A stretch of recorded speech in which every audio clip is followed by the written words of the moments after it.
नमस्कार, news broadcast 24 देख रहे हैं आप और मैं हूं आपके साथ करण खुराना। दिल्ली एनसीआर और हरियाणा में अवैध हथियार की सप्लाई करने वाले गैंग का हुआ भंडाफोड़।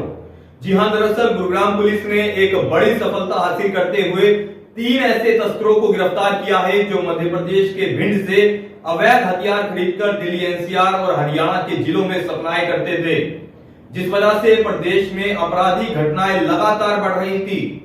पुलिस ने आरोपियों के पास से भारी मात्रा में अवैध हथियार भी बरामद किए हैं, जिसमें 4 पिस्टल और 45 जिंदा कारतूस भी शामिल है। इसके साथ ही पुलिस ने इस गैंग से हथियार खरीदने वाले 5 अन्य लोगों को भी गिरफ्तार करने में सफलता हासिल की है, जिसकी जानकारी खुद एसीपी क्राइम प्रीतपाल सिंह ने दी। उन्होंने बताया कि एमपी के भिंड से निखिल कुशवाहा हथियार खरीद कर लाते थे, जिसके बाद वो टिंकू, मंजीत, सोनू, जयपाल और जोगिंदर नाम के व्यक्तियों को हथियार बेचते थे। इसके अलावा एसीपी क्राइम प्रीतपाल सिंह ने क्या कुछ बताया, आप खुद सुनिए। हमारी क्राइम टीम मानेसर के इंचार्ज सब इंस्पेक्टर ललित के नेतृत्व में टीम ने बड़ा बेहतरीन काम करते हुए उसमें 8 लोगों को अवैध हथियारों के सप्लाई करने में व अवैध हथियार व कारतूस अपने पास रखने के आरोप में गिरफ्तार किया है, जिनसे टोटल हमने 4 पिस्टल और 45 जिंदा कारतूस बरामद किए हैं। इसमें सबसे पहले हमने एक शैलेंद्र नाम के आरोपी जो 22 साल का है और उसको दिनांक 10/4/2023 को गिरफ्तार किया और वेपन के साथ। और जब उससे पूछताछ की गई तो उसने बताया कि वो अपने 2 और साथियों के साथ मिलके और यहाँ पे उनसे हथियार खरीद के और गुड़गांव व बेरी व दूसरी दिल्ली यहाँ हथियार सप्लाई का काम करता है। तो इस तरह की पूरी जब इंटेरोगेशन उससे पुलिस रिमांड लेके हमने की तो उसमें ये चीजें सामने आई कि उन्होंने किस किस को हथियार सप्लाई किए थे। हमने फिर उन लोगों पे रेड की, उन लोगों को भी अरेस्ट किया, उनके कब्जे से कारतूस और उनसे हमने वेपन बरामद किए और इस टोटल इस सारे मामले में हमने 8 लोगों को अरेस्ट किया, जिनमें से 3 सप्लायर हैं। जो ये सिलेंडर 2 लोगों से जिनसे ये लेके और आगे यहाँ सप्लाई करता था, तो 3 इस तरह से ये सप्लायर हैं। 5 लोग वो हैं जिनको इन्होंने हथियार सप्लाई किए थे और उनके कब्जे से हमने कारतूस या पिस्टल या कट्टे हमने बरामद किए हैं। इस तरह से एक बड़ी खेप हमने इनसे बरामद की है। और इनका जो ग्रुप है, इन्होंने पहले भी यहाँ पे काफी बताया है कि पहले भी हमने हथियार सप्लाई किए थे, जो पहले भी बरामद हो चुके हैं। आगे भी डिटेल इंटेरोगेशन करके और इनके और जो भी साथी बचे हैं उनके भी पूरे संपर्क ढूंढ के उनके खिलाफ भी कार्रवाई की जाएगी। आरोपी कौन है, कहाँ के रहने वाले हैं, क्या कुछ इनका क्रिमिनल रिकॉर्ड है?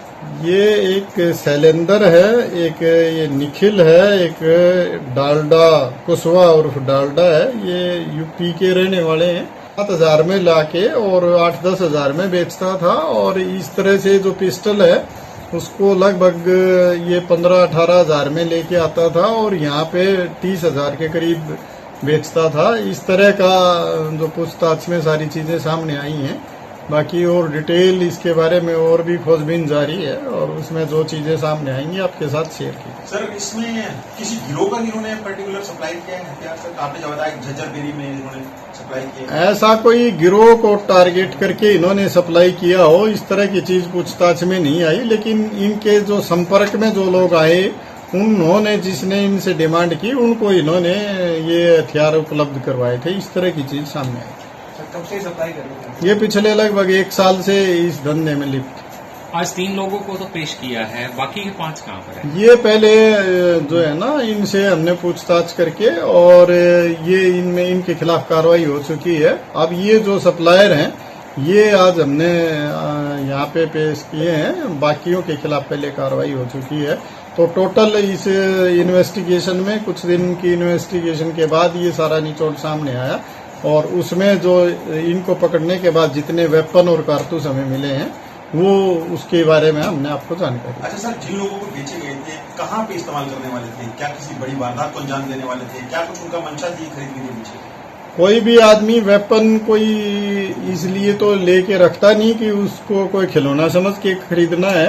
वो जरूर किसी न किसी क्राइम में इन्वॉल्व होके ही करते, लेकिन अभी तक उन्होंने इसके बारे में कोई तैयारी नहीं की थी कि भी ये हमने किस अपराध में अभी यूज करना है। पूछताछ में ये चीजें आई हैं, लेकिन पहले भी जो इन्होंने बेचे हैं वो भी कहीं ना कहीं अपराध में ही संलिप्त रहे हैं, और अगर इनको नहीं बरामद किया जाता तो ये जाहिरा सी बात है कि वो किसी न किसी क्राइम में यूज होने। अच्छा सर, गुड़गांव में भी सप्लाई किया है क्या, या झज्जर बेरी में ही किया है, या फिर दिल्ली एनसीआर में कहीं किया है? नहीं, दिल्ली एनसीआर की बात सामने आई है, और बेरी के ये जो लोग थे इनके पास भी इन्होंने दिए थे, लेकिन इनका जो मेन संपर्क जिनसे बेरी वालों से भी हुआ वो गुड़गांव में ही हुआ।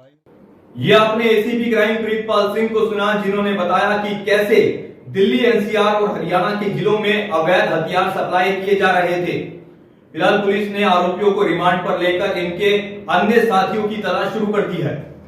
फिलहाल के लिए इतना ही। ऐसे ही तमाम अपडेट्स के लिए देखते रहे न्यूज ब्रॉडकास्ट 24। नमस्कार।